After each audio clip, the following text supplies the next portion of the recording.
Hi everyone, it's Angie and I'm coming today to do a quick little share or semi-share. This was something that I was trying to figure out. Late one night I was watching some videos, looking at my channel, whatnot, and this video popped up. And I'm sure you all know her. She's got a pretty big channel. She was showing this new technique that she came up with by getting inspired by an idea off a magazine. And she showed this journal or this kind of, well, here, I'll show you right here.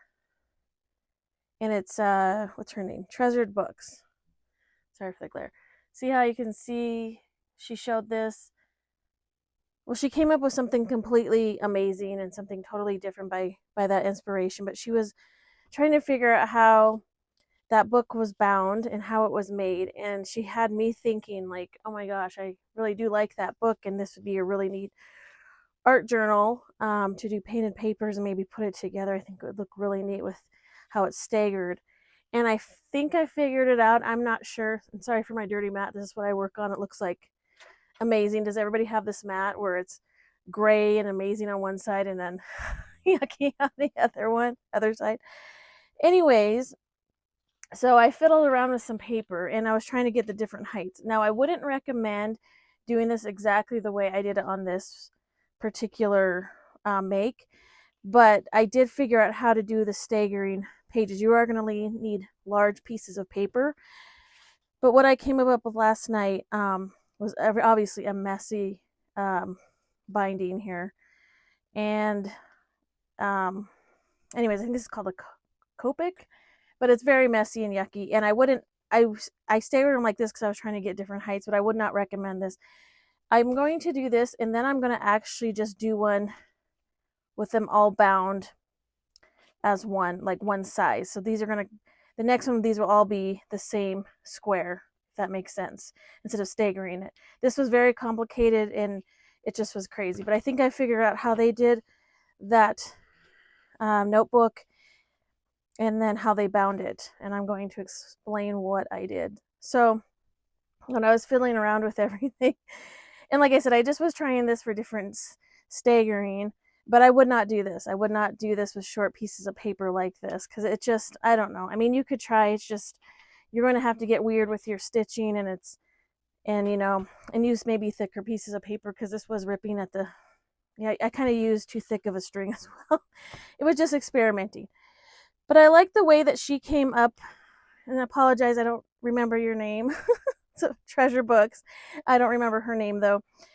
She's really funny, but I really liked how she opened it and then it spread open. And this gives you so much room to do things. So you just open it this way, so it's like quartered. And then you can close it and then open it again and close it. Now, what they did is they bound on the inside, bottom, inside, middle, and so it's kind of tricky. But so you have this first page, and then you're going to open it and you're going to poke your holes at the bottom center, and then you're going to bind those two together. You're not going to bind any of this top. And what I did is it was easier to just open it and then run my stitches through and then close it. And when I was done with that one, I closed it and worked on to the next one. I kind of opened this page, found my holes, and then bound it to the next. So you got to fold it lengthwise. So you fold it lengthwise and then down. So, and then I ran the stitch up here. I think I could have designed this better, but like I said, I was just trying to figure it out. And I think I did, but maybe I didn't. I'm not sure. But this ended up working into something really cool. So thanks for the inspiration of going forward with this because I needed something to do last night. So this each had like 3 pages together. But what I'm going to do, like I said, the next thing I'm going to do is just this size. I'm just going to do this size and then have a pile of them. That'll make a really cool journal. And then I think I'm going to put a cover. So you kind of need this kind of stitch. I don't think you can do any other kind of stitch than this, what this is, because like I said, it's difficult. It looks tricky. But I would love to put a spine on here and whatnot, but that's just not going to work out. So I think what I'll do is just put like some hardboard with like a cover, one of my papers or something. So the cover will flip up and then it'll be right here. And then you can still open it. And then I think I'll do that on the back as well.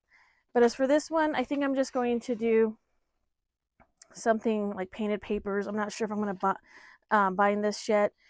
So I did the different sizes. Now, if you want something really long, I started off with a decent weight paper. This is mixed media by Canson paper, extra large, is 11 by 14. And then you're going to need obviously an awl and bone folder, eraser, pencil, X-Acto knife, some scissors, a long ruler, and then I like to use this to find the center. This is an amazing ruler if you do not have it.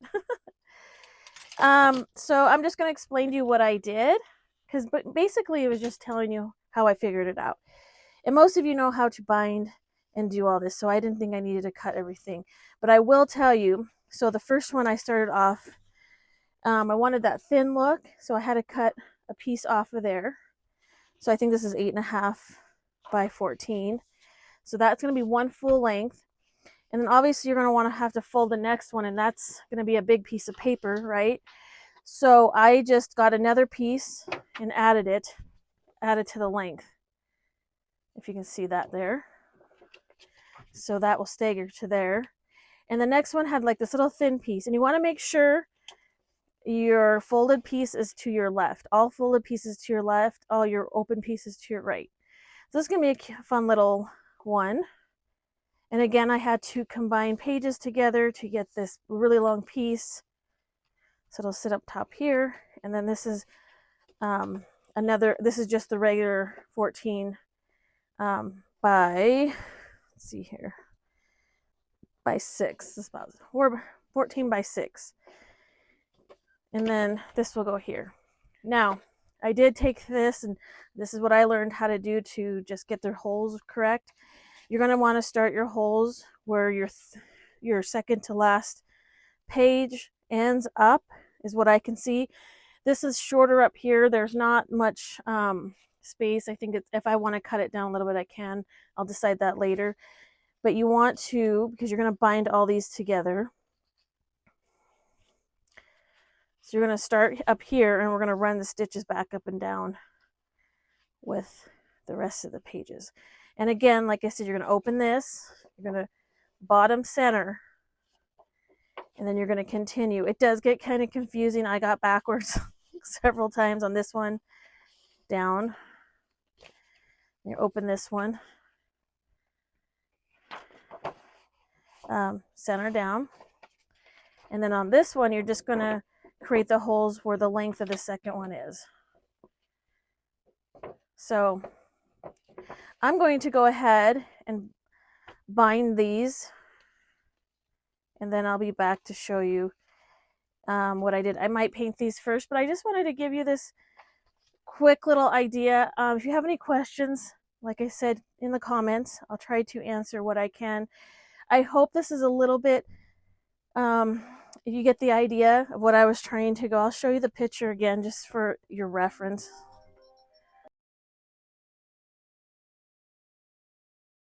All right, we are back, and this is the final project from the, we're going to call this a flip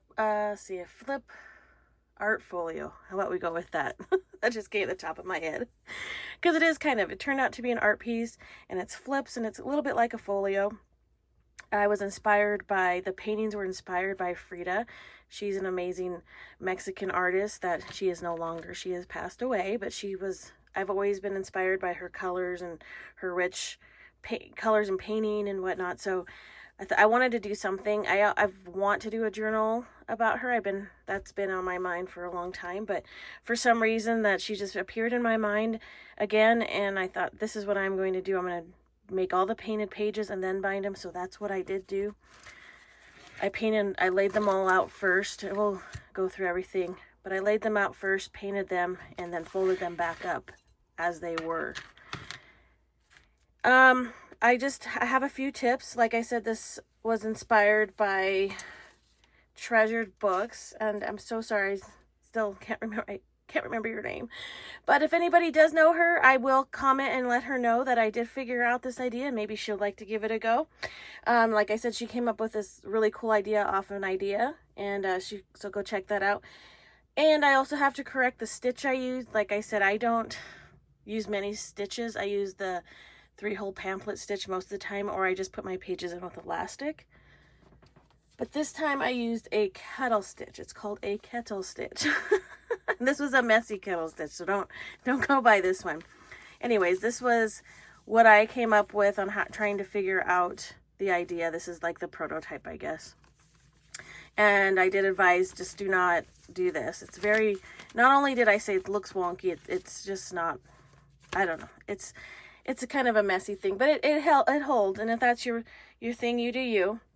I used some wax thread and of course a needle to bind this together. I will go over some tips that I had to learn putting this together, and then I'm going to show you my final project. So you're going to poke all your holes in, and you're not going to put 5 obviously in every one. You're going to start with 5 and then work your way down, and I ended up with just needing 3 holes down here. I could have added one here as well to attach this one, but it ended up being fine. Like, this is very heavyweight mixed media paper, so I'm okay with it kind of having a flap. The idea, or the sample idea, also has some space to it as well, so that's preference on you. I could have probably added another hole here and caught that. Just if it bothers me, I can, do that as well. The other thing that I had to learn is, and I'm going to add a link to the video where I learned how to do this stitch. It's very fast, very easy. She explains it very well. I cannot teach you this stitch because I'm new at it too. So if I just didn't put in the video down below, then you're good to go. But she will start from the top page and work her way back. I had to start from the back page and work my way to the front. So this is going to be your first page. You're going to stitch all the ways down how she tells you. Then you're going to come back up, and then you're going to come back down, etc. And if I ended up working from back to front, it came together perfectly, and it lays flat. It's very secure, and I think it's just really cool. So back to what I made. Like I said, I was inspired by Frida, and she wore a lot of flowers and beads, and she was bold. She's just an amazing soul, and she likes skulls, so I just kind of rummaged through my beads to see what I could find. There we go. So, I mean, I just did look for something for 5 minutes, literally, in my boxes. And I had not used these, and I thought these are cool. These are like ceramic. We got glass and some plastic, just a variety. You could hang something off the bottom of this. I just thought it was fun just to have something aside, because you could put this on a table as an art piece. I think it looks really cool to stand up, and then you can see these dangle down.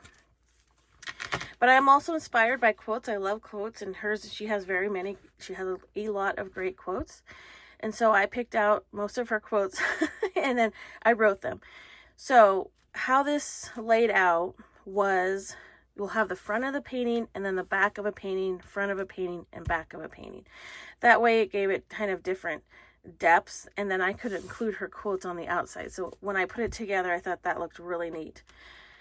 But you could do something different. You could collage on the back of the pages and then do a painting on the inside. That's totally up to you.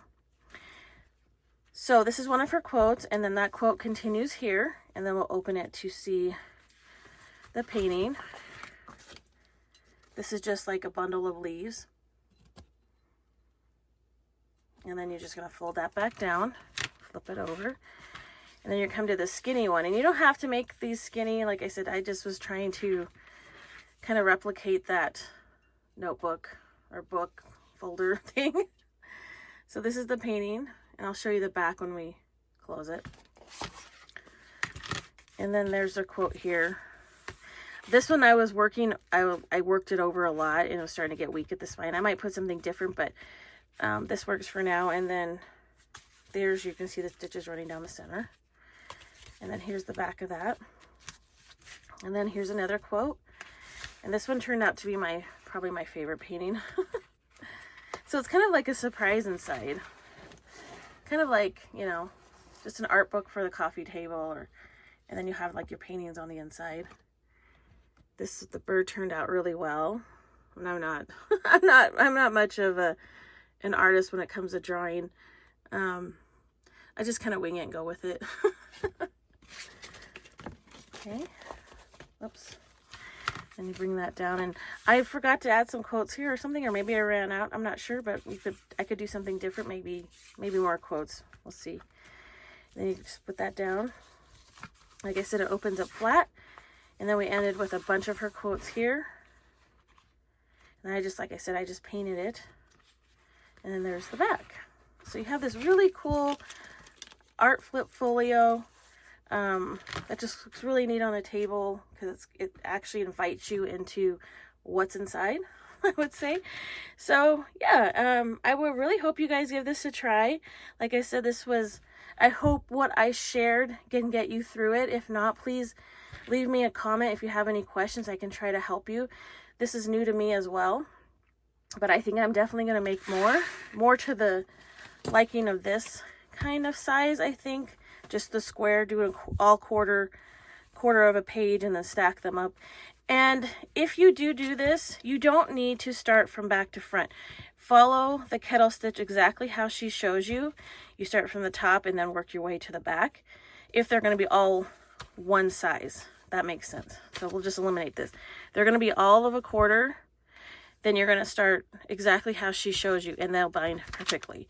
So I'm going to do a stack, and then I'll probably do like, I don't know, 10 pages. I don't know. Let's see. I'll probably do, let's see. I think this is 10 pages here. So yeah, so that'll make a pretty good one.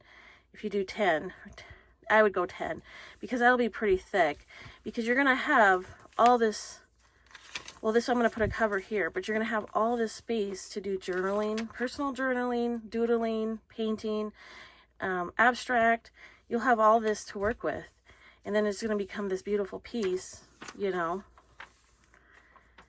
I think it's just a great idea. So thank you so much to Treasure Books for uploading her video. It gave me a challenge, and it gave her a challenge too, and she came up with something really cool too. If you know her personally and want to tag me and her to let her know that I figured it out so she could just see the process, that'd be cool. All right, guys. Well, I hope you'll give this a try and let me know. And if you do, and if you come up with something different or a different kind of binding, leave a comment or tag me. Tag me if you try this. I'd love to see what you come up with. And I hope everybody's having a wonderful day. Spring is trying to pop up here in the mountains. We still have snow, but life is trying to pop up with little flowers and whatnot. So I'm super excited. Thank you for all my new followers. Thank you for all the continued support. I really do appreciate it. Have a wonderful day. Bye-bye.